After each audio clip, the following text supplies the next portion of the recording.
சிம்பிளான ஸ்வீட்டான ஒரு கருப்பட்டி பணியாரம் எப்படி செய்யலான்னு பார்த்துடலாமா? ஸோ ஃபர்ஸ்ட் ஒரு மிக்ஸி ஜாரில் 3 ஏலக்காய் வந்து எடுத்துக்கிறேன், 2 வாழைப்பழம் எடுத்துக்கிறேன். ஸோ இதில் வந்து பார்த்திங்கன்னா 2 ஸ்பூன் அளவு குட்டி குழிக்கரண்டி அளவுக்கு வந்து கோதுமை பவுடர் சேர்த்துக்கிறேன்.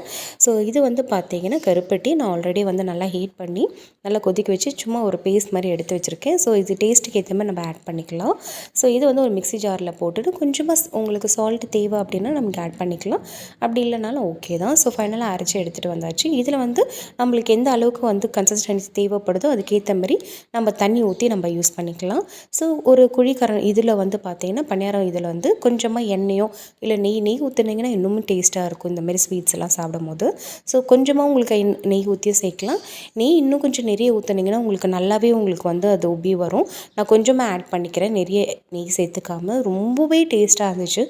கண்டிப்பாக ட்ரை பண்ணி பாருங்கள், ரொம்பவே நல்லாயிருக்கும். ஸோ உங்களுக்கு கருப்பட்டி போட்டிருக்கிறதுனால கொஞ்சம் வந்து உங்களுக்கு ப்ரௌனிஷாக சீக்கிரமாக ஆகிற மாதிரி இருக்கும். ஸோ டேஸ்ட் வந்து சூப்பராக இருந்துச்சு, அட்டகாசமாக இருந்துச்சு. ட்ரை பண்ணி பாருங்கள். ஓகே ஃப்ரெண்ட்ஸ், இதேமாரி வேறு ஒரு வீடியோவில் சந்திக்கலாம். அது வரைக்கும் டாடா பாய்.